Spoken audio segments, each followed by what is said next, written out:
Welcome to episode 2 of Bottom Cog, the podcast that celebrates everything loud, powerful, and utterly brilliant. Today we are diving into the world of chainsaws.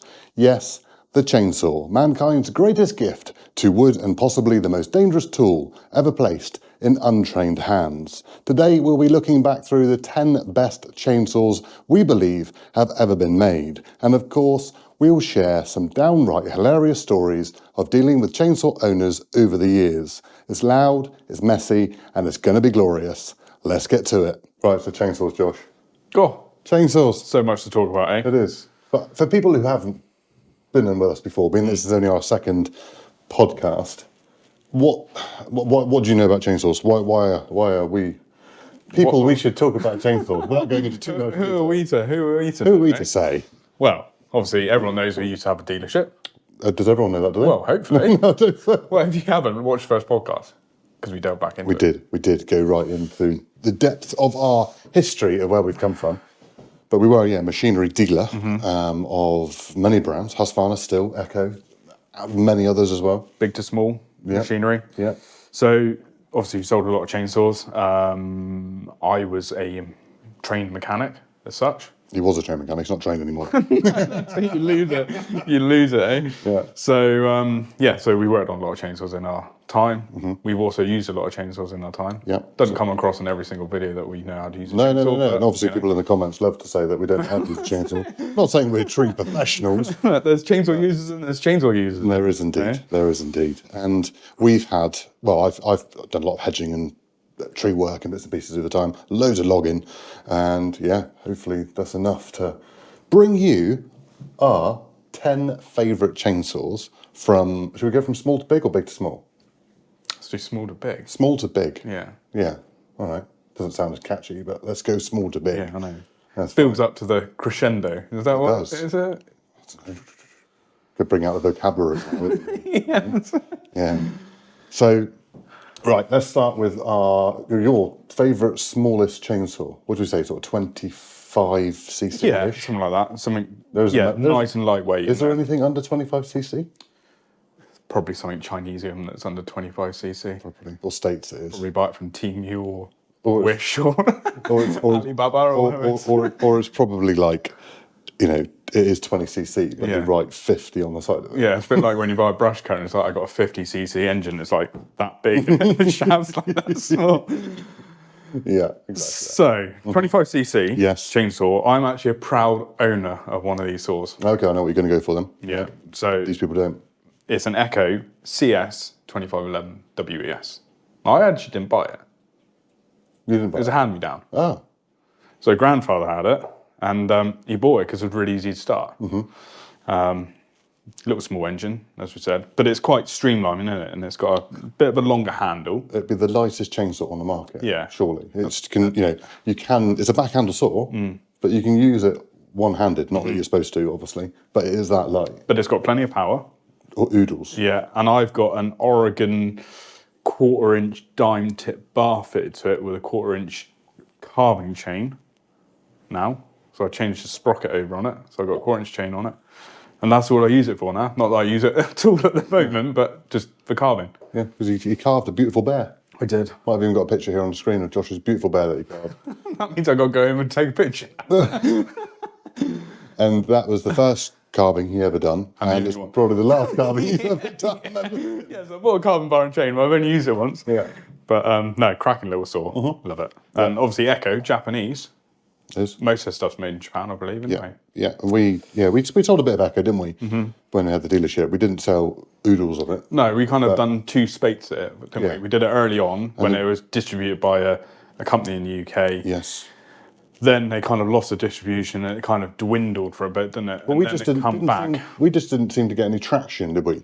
Like when that first time we tried it, people were just like, "Oh, what's Echo?" And it was always a really hard sell because people weren't familiar with it. People knew Husqvarna and Stihl. Yeah.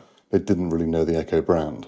Obviously, there's people out there who watch this who go, "Oh, everyone knows what Echo is." You do, but there's a lot of people who don't. Domestic users, not so much. No, trying to get it across even to farmers as well. Yeah. You know, people who perhaps use chainsaws but not domestic, but not professional, were still like, I don't really know, not too unsure. But they come with a 5-year warranty. Echo do, so it's always had 2-year pro. Yeah, 2-year pro warranty as Yeah. well. And whereas Husqvarna still a 2-year warranty right across the board. Trying to remember now. 12 months. 12 months still professional. Pro. Yeah. And then 2 years 2 years domestic. domestic. Yeah. So. But actually, going back to what you said about selling Echo over another brand, obviously when we first had a dealership, we were pretty much only Husky. We were. So if you had a still user come in the shop, it was very hard. Obviously, we always sold the right product to the right person, but it was very hard to sell a still product to a Husky fan and a Husky product to a still fan. So when we first started the dealership, so I took on Husky in 2012, but we didn't take on still until 2016. So there was 4 years there where we were trying to. People would come in and they want to say, right, I'd like I'm looking at chainsaws. Say, cool, okay, this is the Husqvarna we've got here, 50cc saw, whatever it was. They go, okay, I'm going to go away and have a look at the still. Sometimes they'd come back, sometimes they wouldn't. But then when we took on still in 2016, you could say, right, so here is a Husqvarna 550 XP, here is a still MS261, 250cc chainsaws, and you would end up selling so many more because you had the two machines right in front of them. Yeah. Now, when we took on still, our Husky sales went up because of that exact reason. And it worked extremely well, didn't it? It did. Really did. Now, next saw up, 35cc. 35cc. Or 35cc, 30 to 40cc. Go on, and you go for it. Me go for it? Yeah. Oh, I'm going to have to say the Stihl MS 200T. Yes, the best top handle saw ever made. And I think every tree surgeon in the world Well, they will agree. will agree with me. Yeah. Because there's still people out there that won't buy a new current saw and will go back and rebuild a 200T or try and buy an old one and refurb it. But there's too many of them now getting too long in the tooth. Yeah.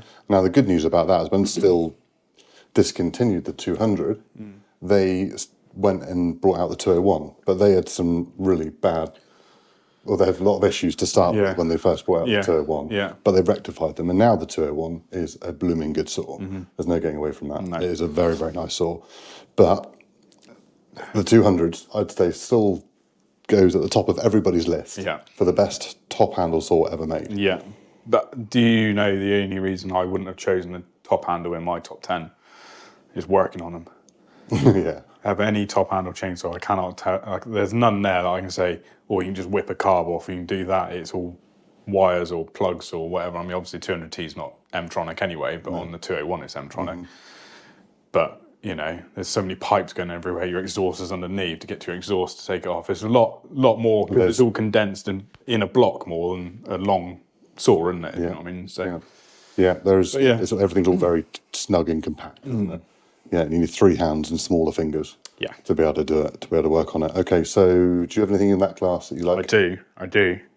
And that would be, now everyone will probably laugh because people are going, oh, that's not the best or best 10. But for value for money, and actually if you look underneath the covers, the best built budget chainsaw there is on the market. I'm scared of what you're going to say. I'm going to say is the MS-170. MS-170. Now you tell me how many people out there have got an MS-170 in the back of their Land Rover or back of their tractor and it's abused and it just keeps going. That's true. Yeah, you can't tune the carbs. No. But the engine comes out in one complete block, and I can't think for a sub £200 chainsaw, you can take the engine out, the bottom crankcase is connected to the cylinder, and you can take that whole engine out in one piece. That's very true.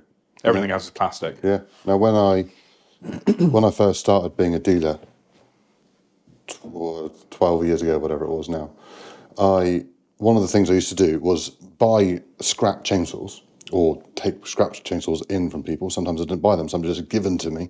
And then we'd break them down into a load of pieces and then list all the parts on eBay. Now, if you pay 20 quid for a saw, you could suddenly turn that saw into like a £200 saw, more than the actual retail value of a new one, just in spare parts. And that engine on that 170 was brilliant because, yeah, like you said, it came out as a complete block, and you could sell it as a complete block, and someone could just put that straight back into another saw. If someone, for instance, run straight petrol through theirs or something and just wanted to literally plug and play, really, wasn't it? Very, very easy, very well built saw. But obviously discontinued now and been replaced with the 162, which I, to be fair, think is a good little saw. It's a good little saw, isn't it? But is that just more up to date, isn't it? Is that still a separate engine? Yeah, I think it is. It is. It is, isn't it? We're asking a cameraman now. When we done the strip down on that saw, It's still, so it's still so the same principles in the 162 as it did the 170. But yeah, okay, I'll let you have the 170 because it's always nice, like you said, nice little saw just have behind your truck seat, or out fencing or something like that. And you just wanted a quick little saw, nice and light, nice and easy. Doesn't matter if you run over it. No, because we used to buy them by the pallet though, didn't we? Yeah. And we sold a lot of them. And am I right in saying that we sold them for 120 quid? Yeah, because you've done the advert. It was, wasn't it? So yeah, 120 quid, including the VAT, including the VAT for a chainsaw, which we sold at a loss. It's a lost lead. I know everyone will be all the little independent dealers around the country will be going, oh my god, you shouldn't sell a chainsaw for under a £40 profit or whatever. Which I get that you've got to make money, but sometimes you need a loss leader to help more business happen. And actually, the amount of people that come in because of that, but then they actually upsold to a slightly bigger saw because that's what they needed. And made profit. There we go. Profit's not a dirty word. Right, shall we move on to 40cc-ish class? I'm going to go for that because I'm going to say it. Now, this is the reason I'm going to say this saw. Now, probably people won't agree with me now, but it's the first saw I ever bought brand new. And I've had this saw now for 20 plus years. And that was a Husqvarna 340, 300 series, mid-range saw, sort of not quite domestic, but not. I would call it like a farm saw. Yeah, right? it's a farm saw. It's a good, 15-inch bar and chain, running on a 325 chain, and it was just a beauty little saw. Now you might have seen that in previous videos we've done, where we've had our Christmas specials, and other videos we've done recently. We've included that saw. It's still going. It does need a rebuild. It is getting a little bit tired, but it's already been rebuilt twice in my life. So. And we got it started the other day. We did, yeah. It was a non-runner. It was like a non-runner. We got a fly in here, Josh. We got an expert opinion. God, who will know? Who wants to be a fly on the wall? Fly on the wall. In here. I just talked about the fly again. Yeah, that's right. Yeah, he died by my hands a lot. But yeah, 340, great saw. Nice little saw. I used to own one. You did? Yeah, until it got stolen. Probably be a few more stories of Josh having stolen chainsaws going forward. Makes sound like, yeah. Yeah. Now, you say the 340, but also the 345. Yeah. That was a good saw in that 40cc and class. 350 would have been. Yeah, they're all, next one up again. They're all pretty much the same chassis, aren't they? Just slightly different cylinder on the top. So you've jumped into the realms of 50cc. What would be your 50cc then? Right. So I think we can both agree on this. Oh, yeah. Definitely both agree on this. Now, early saw, it was completely orange, and then they brought out a special edition with a aluminium, should we say, silvery clutch cover. And that would be the 346 XP from Husqvarna. Now, if you don't love that saw, you don't love chainsaws. Now, when they first brought that saw out, it was actually brought out as a 45cc saw, smaller class, and then they uprated it to a 50cc saw. So the very early ones were 45, the later ones are 50, and as Josh said, if you can get hold of, well, I think it's in the last sort of 12, 18 months, wasn't it? They came with the aluminium silver clutch cover on the side. So which we all love. Which we all love, yeah. And which actually, that silver clutch cover, you could fit onto a lot of other saws as well. Could. Yeah, could fit onto the 350. Because I was a bit of a tart and put a silver clutch cover on my 370, or my 365, which I upgraded to a 370. That fit on the same, did it? Not a 346 one, but a 365 clutch cover. Oh, I see. Oh, the silver one, yeah. So I was But the 346 clutch cover would have fitted on the 350, the 340, the 345, all that 300 series class saw. Yeah. And 357, probably. Probably was. Yeah, 357 as well, which is the next one up. Any other 50cc saws? MS240. Yeah, MS240. That was a good little saw. Yeah. Now, the 241 was never very popular. No, Never seemed to no, get off and the that's ground. why it's probably disappearing. Yeah, in the UK market. Yeah. It's still available in Europe Yeah. and the rest of the world. But it's the same with obviously the 240 and the 024 and the 026 and 260 are very similar saws, aren't they? I would say back in their day, which has been probably late 90s, would it be? Early 2000s, that saw. Yeah. That was a good, obviously then they were replaced by like 261, which is then going more power again or more torque. But those saws for their time, oodles of power, well built. What more do you want? What more can you want? Eh? Yeah, yeah, very, very, very nice saw. more do you The want? 240 was a very popular hedging saw as well. Very popular hedging saw. Going back to that 346, Yes, just thinking about it. which I'd have over a 240. Yeah, I would. If anyone's got a 346 and needs rebuilding or it's just scrap, just Send it. just let us Just know. send it to us. Absolutely fine. Especially if it's got silver glass cover. We need one. I was going to mention, obviously that's a lovely saw, but didn't they ruin it when they put a trio brake on it? Oh, the trio brake. The trio brake. What was that? Now, I'm going to put pictures up of all these saws going through, but this is what a trio brake is if you didn't know about it. Now, obviously on a chainsaw, you've got a certain number of safety features on it, which we might have to do a video on at some point because a lot of people don't know about some of them. But on the back, you had obviously got your brake on the front, but the trio brake was on the back, and I can't remember, you twist your wrist. No, it was up like that. So you couldn't tip your hand back like that because then it would come back onto there. That's right. So Stopped you using the saw above your. Thing. That's it. Yeah, but the trio brake was But that was awkward. That was a cable that run from the front to the the back to the front on those saws as well. And I only ever repaired one, and I only ever used one, and that was at Husqvarna chainsaw safety event up at Woodhouse in Gloucestershire back in the day when they run it all from there. Went out in the woods, and yeah, I mean, I can see why they made it, but they were never going to sell very many of them. You know, perfect training saw for someone that's never used a saw and you want to take them out, but who on earth is going to buy a 346 with a trio brake? Come on. Anyone who's using a trio brake and a training thing thinks, no, I don't want to ever pick up a chainsaw ever again. No, I think I'll just cut the end off. I don't know if it's discontinued in all worldwide markets or whether it's just discontinued in... I don't know, it's the 346 and the 357, all those sort of 300 series. You can still get them, can't you, in the With trio States? brakes? No, just in general. Oh, yeah. Well, you can. The same with any product, isn't it? Yeah. Talking about that, I was talking to someone the other day, right?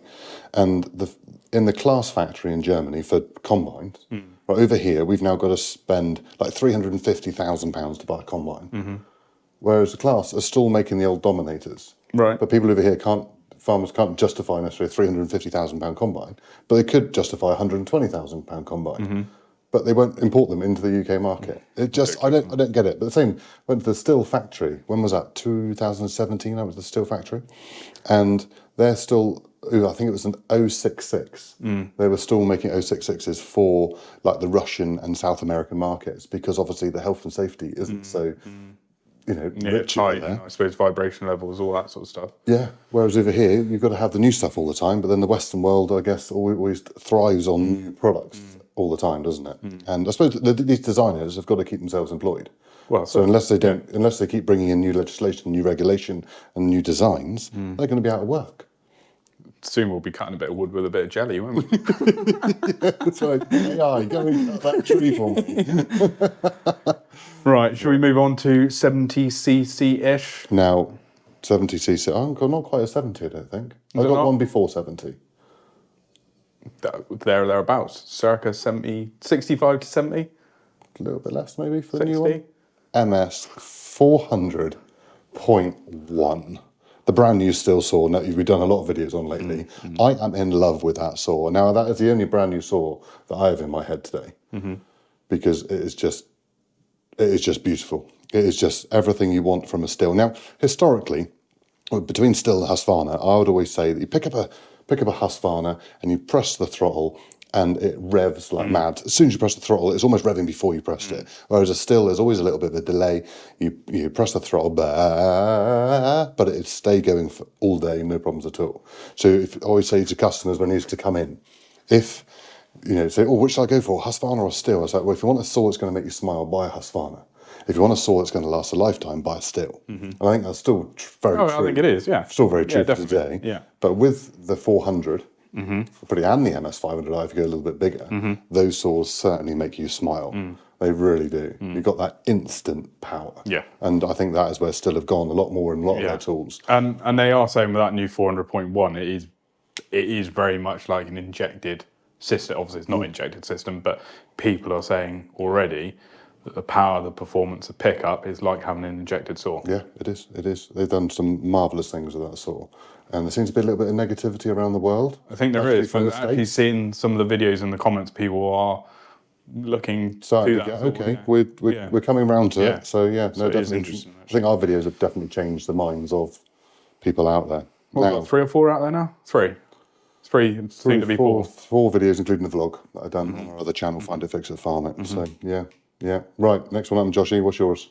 So this is going to be 70cc-ish then? Yeah? So we'll go back to Husqvarna, and we're going to go for a 372 XP. There we go. And I thought he was going to say a 500i. I thought you were going to say 500i. They are. I love the 500i, don't get me wrong. Yeah. But yeah, 372 is a very nice saw. Like we say, you cannot beat the 300 series Huskies chainsaws. Great saws. Absolutely great saws. But to replace with a 572, which is theoretically the 500i's competitor. Yeah, I would still have a 372 over a 572. Oh, yeah, 372 over 572, 100%. But in the market now, you've got the 572 up against the 500i, which I don't think they really compete. The 500i comes out No, on top of the. it does, but then I think there's a fair price difference in there. Yeah, there would be. Yeah, I think you can probably get a 572 for around £1,000 mark. So my question is: are Husqvarna missing something in their range Maybe. in that area? But there, Maybe. might be coming. go back to something the come 372. There you go. The South American market. There's enough comments below wanting the 372, then we might make it happen, eh? No, I think everyone would agree with us that the 300 series Husqvarnas are what everyone would agree that is probably the best series of chainsaws from Husqvarna. Yeah, and I know it seems like we're talking a lot about Husqvarna, but again, I think it's what you grow up with as well. So if you were first given a Husqvarna, that is generally probably what you stay with. Yeah, no, definitely. Yeah. Still jumper, isn't it? No, but I have got Oh, you've got a Husqvarna t-shirt on underneath. a t-shirt. Catering both markets. And Echo pants, but you don't want to know why he's got them on. But yeah, I mean, obviously, round us, wasn't it? We were predominantly it was Husqvarna dealers. There was, Husqvarna dealers. Yeah, because Stihl was generally Mole Valley, wasn't it, when we were younger? Yeah, there before was we a were lot a dealer of big, Stihl. like what I call dealerships, was there? You had to go to Exeter to Radmore Tucker for the nearest big dealer. Back in the day, it's a bloody long old way to drive. It's still a long old way for you to drive. Oh, I can't believe you rode your bike there once. What do you do for women that man, eh? I would say any hole's a goal, but Let's stick to chainsaws. Let's go back to chainsaws. So 70cc, you reckon 372? Yeah, agreed. Lovely saw, amazing saw. Now jumping up to 90cc's. Now I'm going to go straight in with a Stihl 6.6. So the 660. Beautiful saw. The MS 660 was just a powerhouse, absolute powerhouse. Obviously replaced by the 661 now, so I was off to Zemtronic, but still amazing saw. We got to use them the other day when we had to get Stihl Timber Sports, and it's to be a saw that would be a huge all-rounder for most people in forestry as well. Obviously that 500i would be as well, but a 661, if you were to have one saw that would do a lot of the jobs, you could have a smaller bar on it to do your logging, you could do your felling with your bigger stuff, you can do milling with it as well. Yeah. It's got enough power to mill. Yeah. It is a good all-round big saw. Yeah. But it is heavy. Definitely heavy. Now, jumping on again then, let's go plus 100cc. Oh, I know what you're going to say already. You want my Solo Rex, don't you? Solo Rex 125. Now, it's again, I've got to go back to Husqvarna. Yeah. And I've got to say the 3120 XP. Because they've done a 3120 non-XP, didn't they? And then they put an XP, or was it the other way around? Yeah, put the XP on the end, on the later ones. Didn't the later ones have primers on them as well, Alex? Oh, yes, yeah, one customer have a primer on it, and then the early ones didn't. Later. Yeah, I think that was the later one. And that was like your squarer, weren't they? And then the newer ones are a little bit more. Yeah, I think. Yeah, that's true. If I remember rightly. But that was just now. I remember servicing my first. Now I'd never used one. I serviced one before I used one, which was a 3120 XP. But you took the bar and chain off, and then you started it up, and it sounded Runs, like doesn't a 125 motorbike. Yeah. It was 118.8 cc. Yeah. That chainsaw. Yeah. Absolute weapon. But they're discontinued now, and Husqvarna's biggest saw now is a 590 in the 90cc class, rather than they haven't got anything bigger. And I don't think they've got any plans to bring back a big saw again. So if you find a decent 120 out there, or even a not, Again, they might still make them in the States. I don't think. I think they've They've not completely. got- I think have they? Husqvarna have completely stopped the right. 120 now. It is completely done. So obviously that only leaves one saw on the market in that category, and that is a stihl 881. Now, some of our first videos we've ever done on I YouTube remember the first videos of that. was the stihl 881, where we put it up against the 3120, we put it up against your Solo Rex, and Fair competition, was it? and done lots of other. We've done milling with that as well, didn't we? Yeah, and we've done a video with Lars as well, milling. Yeah. So yeah, Took it down the sawmills, didn't we? we did. Yeah, it was lovely, Big oak we covered. lovely saw. Yeah. Lovely saw. But yeah, there's nothing else now on the market that competes with the 881. But you've got to really need 881 to warrant Yeah. it. You know, What are they, like $2,000 now? don't know. What?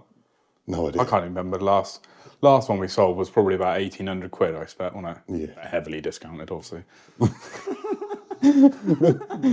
Just to get the sale, you know? Yeah, that's right. It's all about getting the sale. That's all that matters. There'd be no need for anything under like a 48-inch bar on there. Because anything under the 48-inch bar, you just have a 661 and just perhaps take that a little bit longer. But yeah, you've got to have a real need for an 881. yeah. What did we sell? Probably a dozen of them? Yeah. Probably, maximum probably. Yeah. So it wasn't worth putting. We never kept one on the shelf, I don't think. No, we didn't. No. 661 was the biggest Not one. that I knew of anyway. No. Oh, what James didn't know didn't hurt. That's why I had a different office, because some of it I couldn't listen to. Oh my God, what are they doing? Never mind. It was good fun, wasn't it? It was good fun. So there we are. That is our top 10 chainsaws ever been made. I was going to say, we can't say 2025, can we? No. Just ever. No, ever, yeah. So there's some new ones, there's some old ones. Yeah. You know, if we're on a platform where you can comment below, then pop a comment below of what you think your saws are, or how wrong we are compared to your opinion, because this is only our opinion. Because I reckon there'll be a lot of other brands out there that people, you know, because there's a big following with Dolmar. Dolmar. Bigger Echoes Which as well. obviously then turned into Makita for a bit, didn't it? Yeah, Before which they we're stopped. not. Yeah, well, we're not that familiar with bigger Echoes, are we? No. Not really. Probably there could have been some McCulloch. Oh, there was some there, big I'd say. McCulloch stuff there. Yeah. You go out into Canada and the Yeah. United States, McCulloch is huge. But in the UK, I don't think it ever really was. You know, there's some big old-fashioned loggers back in the 60s and 70s. We used to have a chap called Ron Miller work for us, who was Scottish, who was massive in the industry, wasn't he? You know, won industry, had lifetime awards and everything in the industry. And yeah, some of the stories that he had when he was, I think he worked for McCulloch when he first went out into the world. You do a bit with Poulan as well. I think he could have actually. Wasn't Yeah, it that one chain? Didn't he start with Poulan and then go to McCulloch? Because wasn't the Poulan that saw where you could take it apart with one spanner one or something tool, like that? Yeah, one tool. Yeah. Strip it right down. Yeah. No, they were the days, weren't they? Eh? They were the days. When you could just use basic tools to do stuff, rather than a T27, No chain break. Right out there. T27 torque, which no actual set ever has. No. So you've always got to buy a separate T27. T25 or T30, isn't it, pretty much? Yeah, exactly. Anyway, that's talk bits for you. There we go. Right, let's move on to some stories from our dealer days and others about some proper fun experiences with customers we ever had.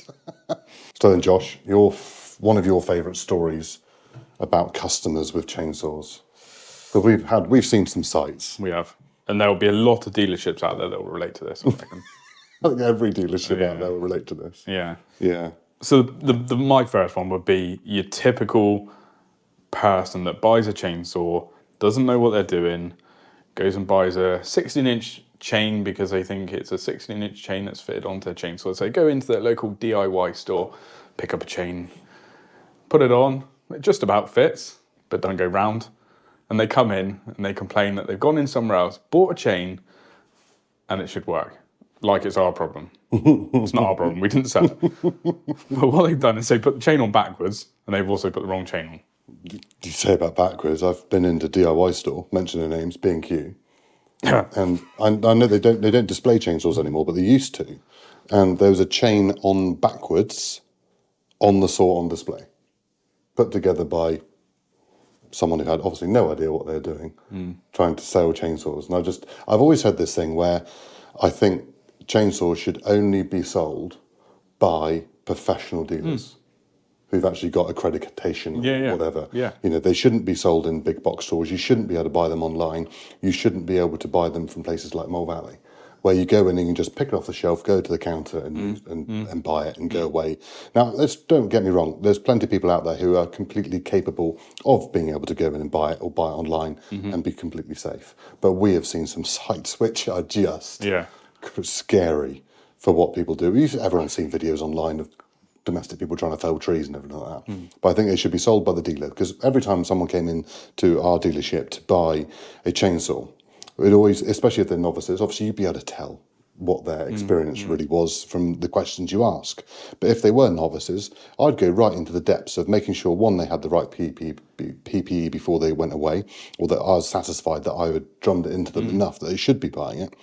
But the other thing was with regards to the basic safety features of a chainsaw and how tight the chain should be and how you should set it up and the fuel you should be using and even where your dangerous points are on the saw. It's like when you're going to go into saw to start with, is make sure you go in from the base and bottom or the middle of the bar. Just practice basic cuts to start with, because the top quarter of your nose of your bar is the most dangerous. And if a novice goes in straight away with an undercut on that end of the bar, they're going to flicker that round and end up catching themselves on the shoulder or worse. Yeah.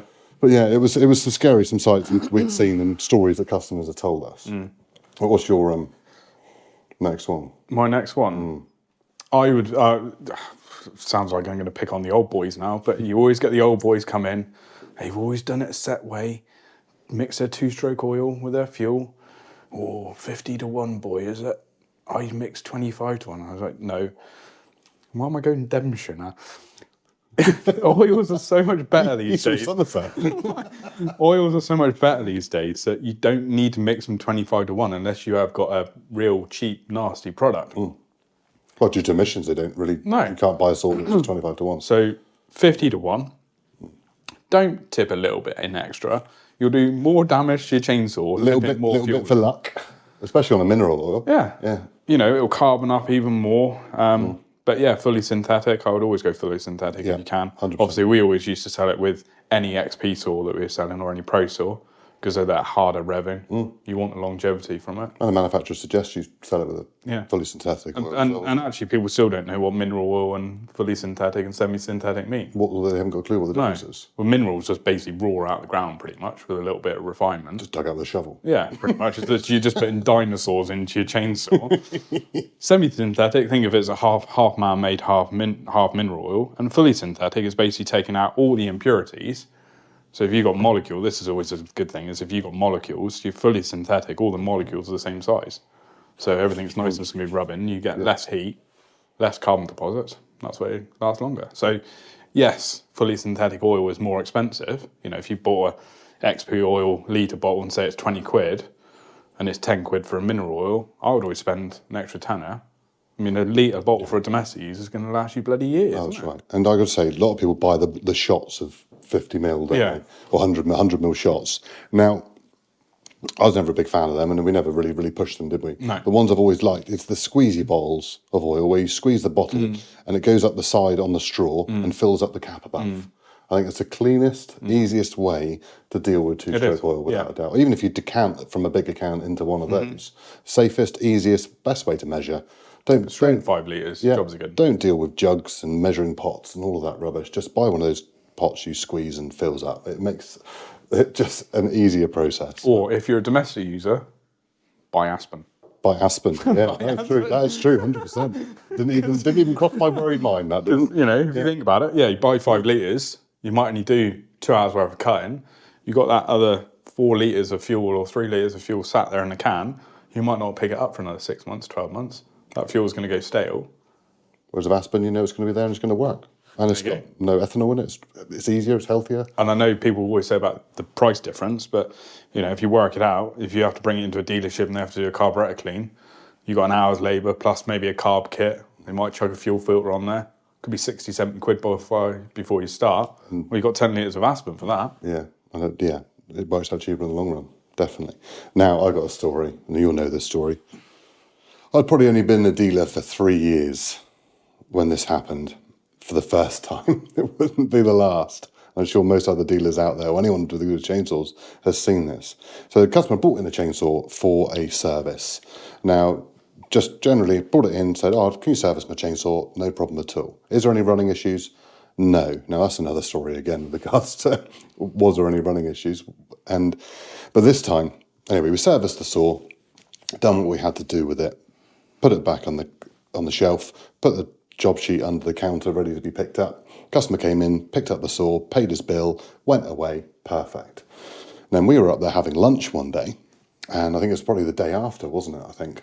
And all of a sudden on the cameras in our break room, we could see outside, we could see the car park and everything like that, and you could see this customer just pulled up, get the chainsaw out of their boot, and you could see them, they were marching, they were stomping towards the door with the chainsaw in their hand. Right, and you could see this, and then the door flew open, straight for the counter, plonked it on the counter, boom.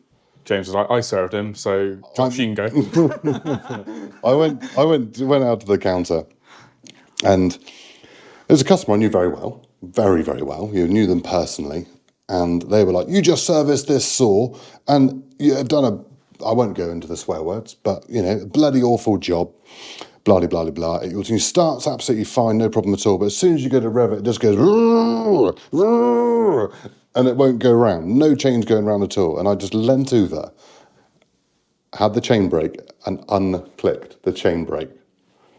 And that's all it was. And you've never seen a customer backtrack and reel their tongue back in and feel so embarrassed in all your life. It was just Comedy poetry. gold. Comedy gold. It was. And from the break room, you could hear everything that was going on. So it wasn't like everyone else didn't hear, but it was just poetry, just to clip over it. Oh, chain brake's on, click.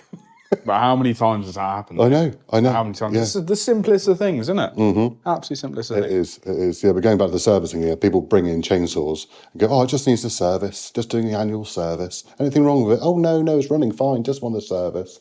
You get it into the workshop, and first thing you do, take a chainsaw off the shelf, you go outside and see if it starts, see if it works, before you do any work on it. Otherwise, you could be doing a load of work for no reason whatsoever.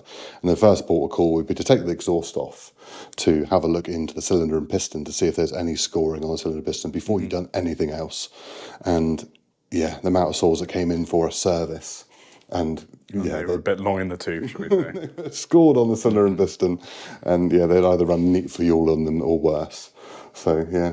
Another one was diesel. The amount of diesel times we saw diesel instead of 2-stroke fuel put in. If you're lucky enough, though, you can get it out fairly quick. Yeah, you should start out. Prime it out. Bit of smoking to start. But people, pull off red diesel. Or fuel in oil and oil in fuel. Yes. Yeah. Yeah, that's a sticky mess in the fuel tank, isn't it? Yeah. Yeah. That would do a big carpooling. Yeah. So on about oil, my pet hate would be, particularly probably I would say farmers, using dirty... Josh's pet hate is farmers, dirty, just so you're aware. Dirty waste oil, hydraulic oil, whatever you find around your property, chuck that in for chain lubrication. No, don't do it. It's the bloody worst thing you can do, isn't it? There's 2 points now where I think we all realise that Josh likes using the right lubrication. Heard it here first. But it doesn't do any good for your saw. No. It wrecks your pump. It's generally sticky. It burns hot.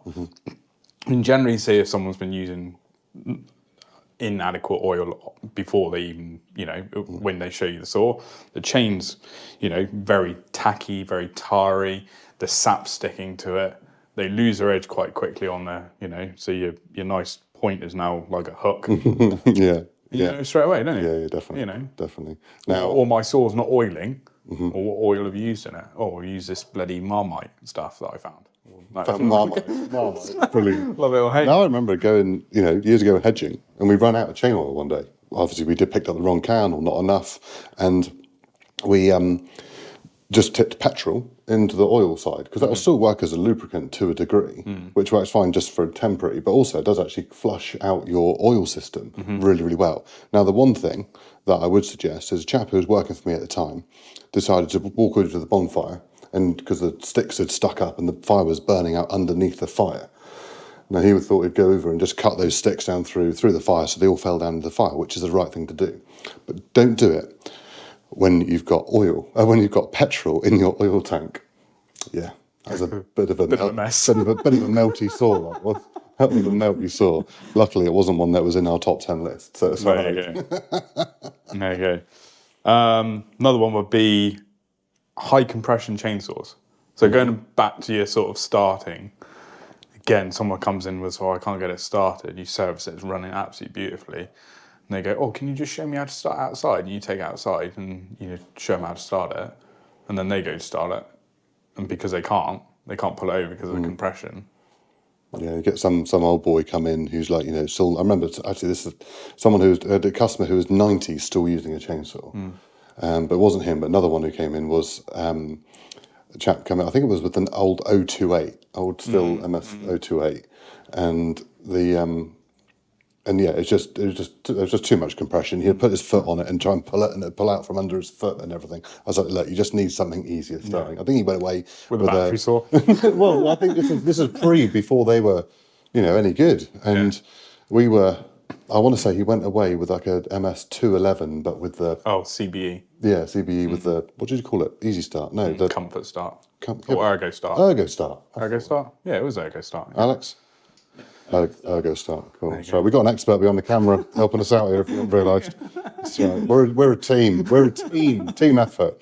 And but I think that's some of the best stories we've got from customers who have ruined chainsaws or done stuff with chainsaws, but I'm sure there's many others as well. But that's some pretty good ones there. So anyway, this is our second podcast. We'll be bringing you another one next month in February. So I hope you enjoyed this one. Let us know below in the comments if there is on this platform. Then we'd love to hear your feedback, what your favourite saws are, and if you've got any stories about people using chainsaws as well. So thank you very much for watching and listening, and we'll see you in the next one. Cheerio. Cheers.